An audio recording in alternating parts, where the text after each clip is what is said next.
Hey everyone, I'm Jessica, here with another solo video, and today I am talking about Cascadia. Many of you probably have heard of this. This is one that is definitely out there, has a lot of players and a lot of fans for good reason. I actually have not played it that much. And I'm surprised that I haven't because I started going through the solo scenarios, which are really great sort of challenges that have a scoring threshold and often have different scoring criteria and elements to them. And I am having a blast with this one. And Cascadia is one where you are creating this ecosystem by laying out these tiles to create different areas and terrains, and you are also bringing in animals. And it's nice because there's not too many animals to worry about. You have just 5 of them that you're bringing in. What are they? Off the top of my head, can I get them right? There's bears, there's foxes, there are eagles, there are elk, I believe, not deer, elk, and salmon. So all of those, and it may not sound like a lot, but it is a really, really nice puzzle that does a lot in a very confined space, and I love it, mostly because I like creating little stories at the end about why I have a whole bunch of bears over here, or why there's just one fox in my entire area.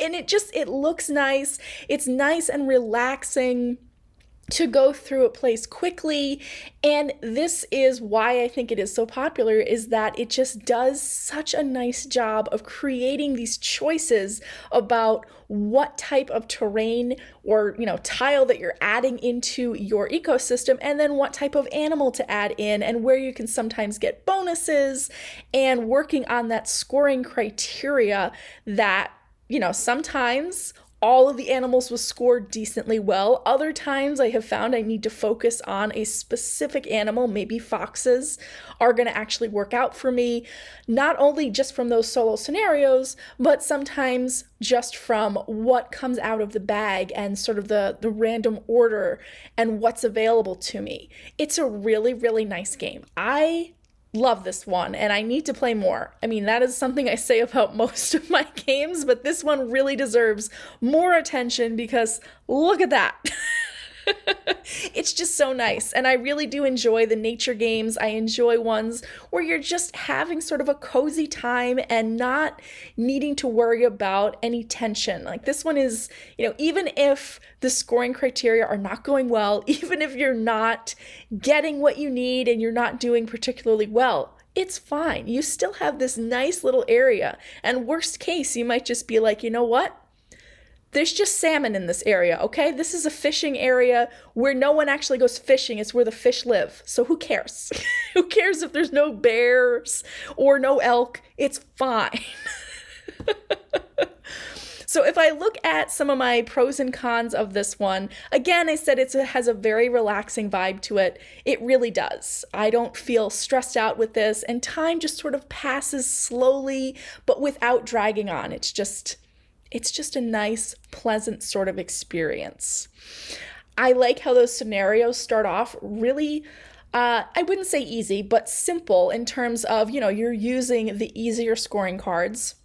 There's not a lot of special mechanics that you need to think about or, special scoring requirements in order to get there. You just sort of have a scoring threshold, but over time these get more and more difficult, so you kind of have to learn as you're going and figure out, all right, maybe I can't score for all of these animals, but if I focus on this one little area, that might work out. Or how do I make these different terrain areas or terrain groups? How do I make those larger or focus on a couple of these to make sure I get some points? Very cool right there. All of the animal scoring goals too, I found, I thought that these were going to be, there'll be a little bit of a different one here. It's going to be mostly the same though. Not at all. They all are very different. So even within that, each group, so all the bear ones, it's not just, okay, I do this and then do this a little differently. It's like, oh, wow, wait, hold on. This is very different. So each time that you go to a different solo scenario, you almost have to look at all of those scoring goals and evaluate and say, wait a second, how would this work with this one? Should I even try for that one that much? Or is that kind of like, this is not going to be an area for salmon this time? which I've done. And there's not a lot of artwork in the game, but the artwork is beautiful. On those scoring cards, they're really nice, and you have a couple different ones, and then they're also mirrored, which I know is sort of like, well, it's not really that unique, but I do like it when that happens. I like just having a little bit of a different, unique appearance for some cards, and it's beautiful. It gets you in the mood for going out and creating this sort of ecosystem and making homes for animals. Just really, really nice. Like I said, gameplay moves along nice and quickly, and every decision is meaningful. I've never felt like, oh, I have to take this tile. Yeah, I'll just throw it over here and put this animal here, whatever. No, it really feels like I have to build out every turn and every single piece of this map that I'm creating, and every animal token that I'm adding adds something and is important. It's not just a throwaway type of turn. And like I said, I do like those little stories and those little narratives. As you see, sometimes, you'll have like a meandering river, or you'll have a forest that expands and you have a huge central forest to sort of be like, hey, maybe that's where all the animals like to congregate every now and then. Who knows? But maybe not, because there's bears. In the sort of negative department, I don't have that many. This is highly rated, but just some things that I will always bring up as, as a well-rounded sort of discussion about the game from my perspective. The edges of habitats don't match up exactly neatly, so you'll have sort of some sharp angles. There's not going to be a lot of like, oh, this is a beautiful transition. It makes sense that there's like a wetland right here next to the mountains. It's like, whoa, no, it's like the mountain ended and I'm in wetland now. Okay, all right. Which that is the smallest, most minor thing out there. But I notice these things. I don't know. A couple of the scoring goals are a little more complex, to the point that you do need to look at the appendix to really understand how to score these. I believe I have played incorrectly a couple of times where I thought something meant something else, and then I went to just, check on something else, and I realized, oh, yeah, that's not how that works. Again, not a big element, but just something that now every time I come across a scoring goal that I haven't used that much or that I haven't used at all, I know to go to the appendix and just check that before playing, just so I don't, so that my wins are actual wins. Setup can be a little bit on the fiddly side with the way you have to separate them out. It's not that big of a deal, but it is a little noticeable versus, just use all these tiles. There's a certain number that have to be used just so you play the correct number of rounds. Makes sense, but just separating those out, shuffling, and doing all that at the start, it's a little much by like a couple of minutes. Again, I have small things here.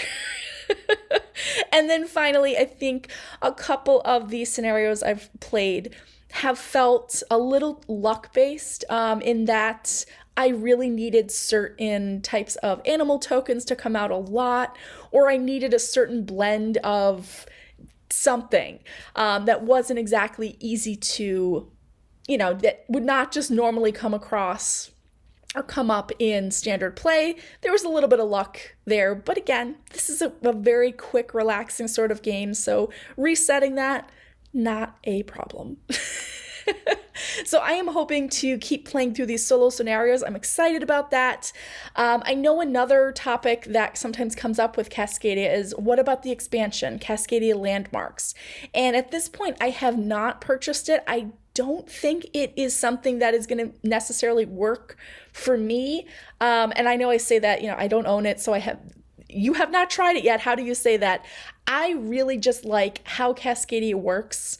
And sometimes that is exactly what I want. It may not be, it might not have all these other elements to it, but the core game is just so nice, and I'm so happy with it that I'm good. I am good for the time being with just working through those solo scenarios and hoping that I can get through all of those.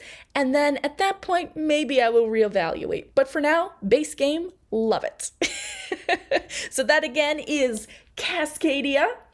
Thanks so much for watching, and hopefully you get some fun solo games to your table soon. Thanks again. Bye.